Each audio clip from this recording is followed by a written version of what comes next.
Mungkin kalau semua ungkapan manusia, kata-kata diekspresikan, disampaikan, dia sebenarnya adalah peristiwa cinta. Karena cinta memang gak selalu diungkapkan dalam kata-kata. Ketika peristiwa cinta itu katakanlah kepada seseorang, Rendra menyebutnya seperti buku yang tidak pernah tamat untuk dibaca. Maka dalam kehidupan ini kita senantiasa membaca cinta. Jika semesta ini adalah buku yang tergelar sebagai peristiwa cinta, sepertinya kita akan terus kehabisan waktu untuk terus membaca cinta dengan cinta, sampai akhirnya kita diam, tak sanggup berkata-kata lagi.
Sajak Cinta, karya W.S. Rendra.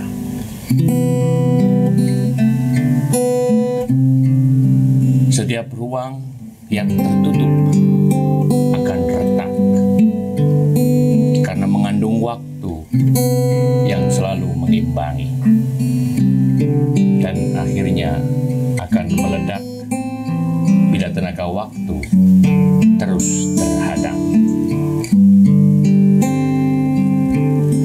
Cintaku kepadamu, Juwitaku, ikhlas dan sebenarnya. Ia terjadi sendiri.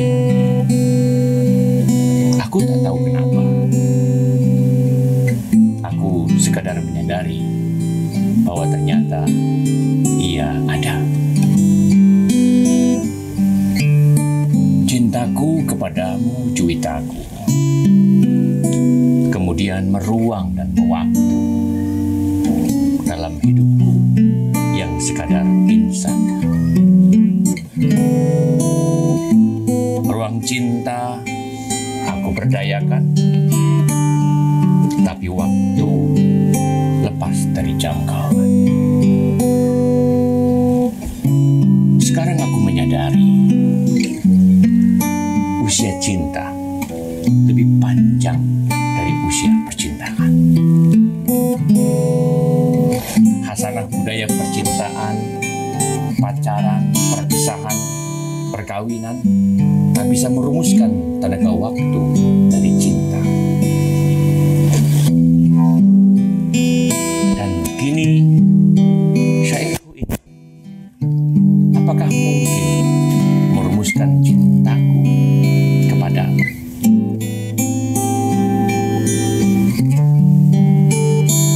Syair bermula dari kata, dan kata-kata dalam syair juga meruang dan mewaktu.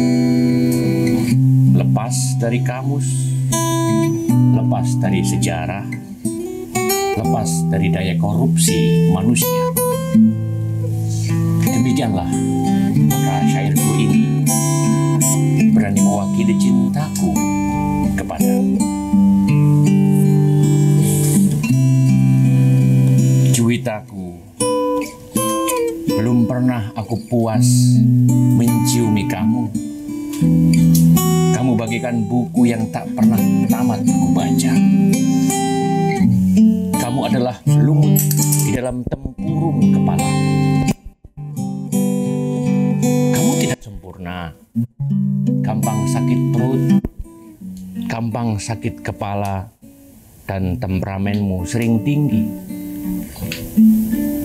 Kamu sulit menghadapi dirimu sendiri, dan di balik keanggunan dan keluasanmu, kamu takut kepada dunia. Juwitaku, lepas dari kotak-kotak analisa, cintaku kepadamu ternyata ada.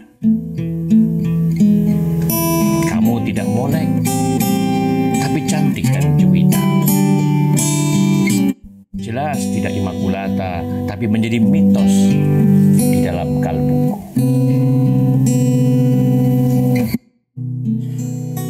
Sampai di sini,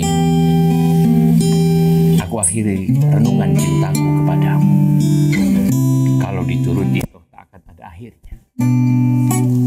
Dengan ikhlas aku persembahkan kepadamu. Cintaku kepadamu telah mewaktu. Syair ini juga akan mewaktu. Yang jelas, usianya akan lebih panjang dari usiaku dan usiaku.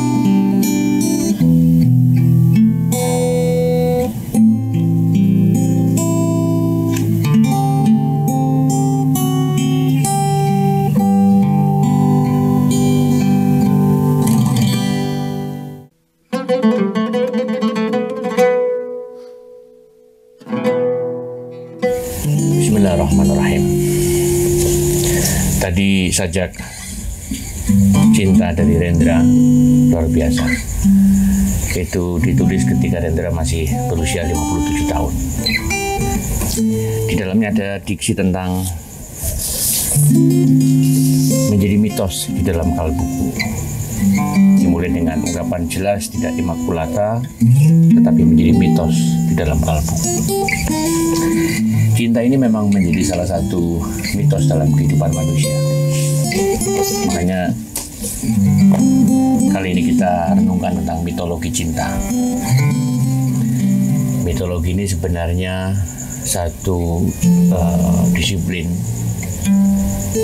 yang merenungkan tentang atau membahas tentang mitos-mitos.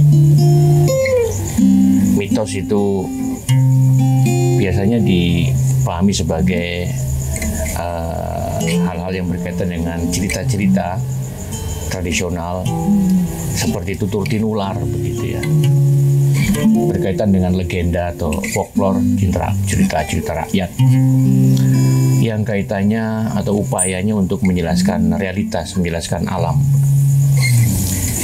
Jadi misalnya ketika waktu awal sejarah atau bahkan prasejarah, masyarakat mencoba menjelaskan realitas di sekitarnya, cara mereka melakukan penjelasannya sudah cukup dengan mitos. Dalam pandangan modern, mitos kemudian dianggap tidak memenuhi syarat sebagai pengetahuan. Lalu kemudian muncul logos. Sehingga katakanlah mitos kemudian dipampatkan, dihabisin oleh logos. Tapi sebenarnya dalam perjalanannya, logos yang kemudian menjadi lambaran dari filsafat belakangan kemudian menjadi mitos tersendiri. Bicara mitos mulai dari peradaban Yunani, peradaban sebelumnya di Mesopotamia, Babilonia, peradaban Mesir kuno, atau peradaban tua di Nusantara, semua bicara tentang mitos-mitos, mitologi-mitologi.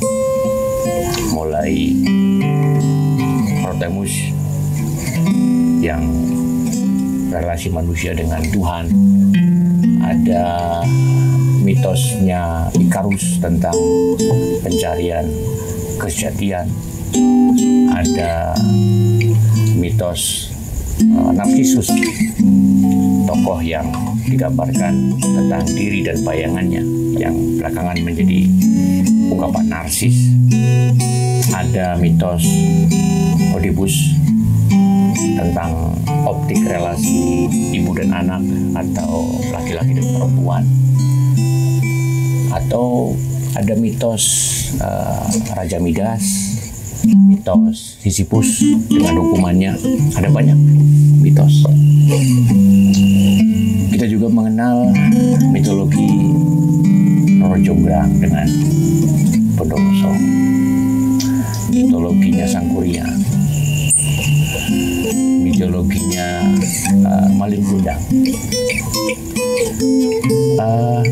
Saat itu masyarakat sudah cukup memahami realitas dengan mitologinya. Artinya mitologi bisa menjadi sumber pengetahuan ketika itu. Masyarakat Yunani misalnya saat itu untuk menjelaskan tata surya, bintang-bintang dan sebagainya cukup dengan penjelasan mitologi. Yang kemudian belakangan dikritik oleh sains bahwa itu sangat tidak cukup, tidak empiris, tidak rasional. Meskipun para saintifik, bahkan para filsuf sendiri ketika menyajikan tema-tema filsafat, tema pemikiran tidak lepas dari hasanah mitologi. Artinya berangkat dari mitologi itu kemudian dilakukan satu kritik tertentu. Terlepas dari itu, yang penting sebenarnya kalau dalam istilah Al-Quran kita tahu tentang maqasid syar'i. Ada prinsip tujuannya itu apa? Maqasid dari kata maksud, qasdun, yang kalau kita switching hurufnya bisa menjadi qasidah. Ini tembang-tembang kidung-kidung tentang maksud-maksud berbagai macam tuturan-tuturan. Jadi persoalannya kemudian bukan pada fakta atau realitas dari peristiwa itu, tetapi pesan moral, pesan yang terkandung pada mitologi-mitologi. Bagi masyarakat saat itu sudah cukup. Nah, kali ini bagaimana dengan mitologi cinta? Apakah saat itu cinta menjadi mitos atau ini tentang mitologi di dalam cinta? Misalnya kita menyadari bahwa matahari yang setiap hari kita saksikan itu adalah matahari yang sama yang juga disaksikan oleh manusia purba, manusia prasejarah. Bukan matahari yang berbeda, matahari yang sama. Tetapi cara melihatnya, perspektifnya, tafsirnya, kesadarannya mungkin bahkan pasti berbeda-beda. Bahkan untuk orang yang hidup pada zaman saat ini pun mungkin cara memahami dan menyadari bahkan memanfaatkan mataharinya dengan cara yang berbeda-beda.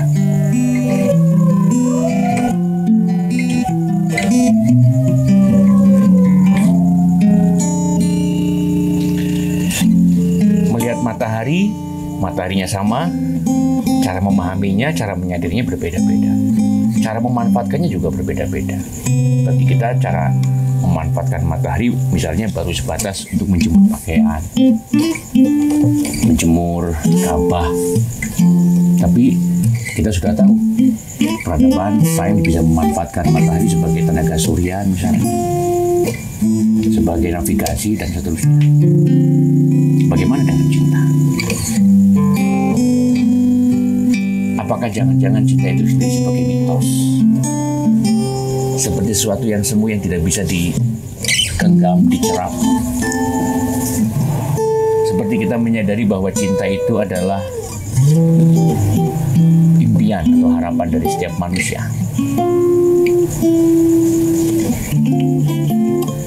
Jika benar cinta sebagai mitos, sementara kita semuanya hidup dengan kesadaran atau meyakini adanya cinta yang sedang kita perjuangkan, jangan-jangan yang kita perjuangkan hanya sekadar mitos.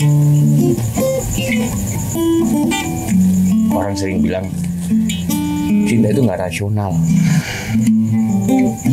Benar, karena memang cinta tidak bisa didefinisikan secara rasional. Cinta itu melampaui rasionalitas. Dalam khasanah Islam, prinsip pertama justru segala realitas itu digelar oleh Allah karena cintanya. Lalu kita masih mau bilang ini mitos.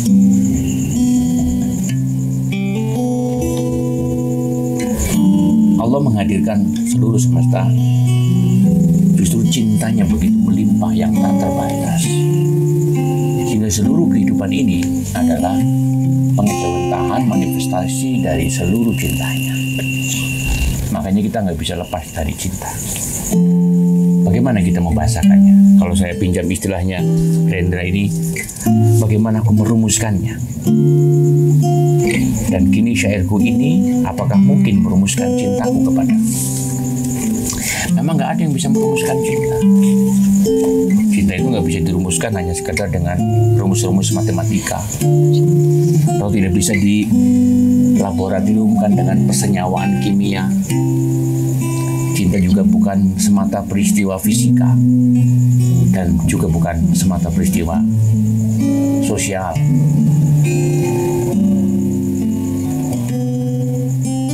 Kita mau menampik peristiwa cinta, sementara seluruh realitas sendiri adalah peristiwa-peristiwa cinta. Mitoskah itu? Kita bisa menghirup udara, menghembuskannya. Itu peristiwa cinta. Kita dipeluk kegelapan. Allah menempatkan rembulan. Setiap pagi kita menerima cahaya matahari. Seakan-akan cahaya matahari sedang mengatakan, mengekspresikan rasa cintanya yang sepenuhnya, yang ikhlas dan sebenarnya. Bumi yang kita pijak juga menopang tumbuhan di sekitar kita. Pohon ini tumbuh, akar yang menghujam ke dalam untuk menyerap segala saripati yang ada di tanah. Apakah itu bukan peristiwa cinta? Atau bahkan seluruh organ-organ tubuh dalam diri kita itu adalah festival-festival cinta.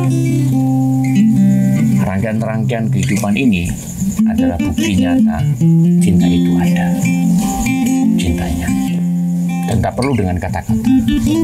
Sudah tak lagi penting soal bahasa love, cinta, tresno, hope dan sebagainya. Tapi jelas peristiwa yang tergelar di semesta ini adalah peristiwa cintanya. Itu cinta.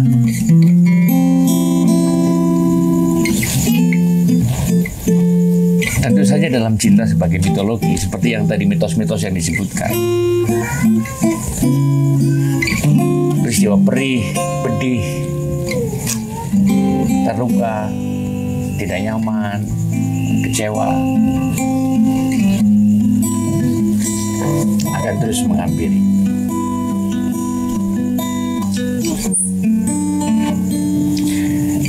Yang menarik, Rendra mengatakan bahwa karena cinta itu meruang dan mewaktu, usia cinta jauh lebih panjang dari usia kita.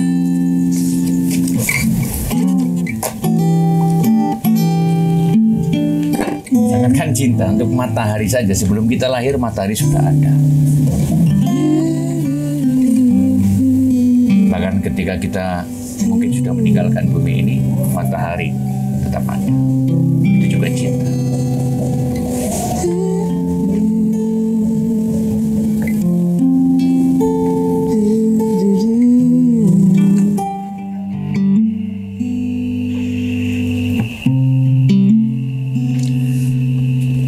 Mungkin kalau semua ungkapan manusia, kata-kata diekspresikan, disampaikan, dia sebenarnya adalah peristiwa cinta. Karena cinta memang gak selalu harus diungkapkan dalam kata-kata. Ketika peristiwa cinta itu, katakanlah kepada seseorang, Hendra menyebutnya seperti buku yang tidak pernah tamat untuk dibaca. Maka dalam kehidupan ini kita senantiasa membaca cinta. Jika semesta ini adalah buku yang tergelar sebagai peristiwa cinta, sepertinya kita akan terus kehabisan waktu untuk terus membaca cinta dengan cinta, sampai akhirnya kita diam, tak sanggup berkata-kata lagi.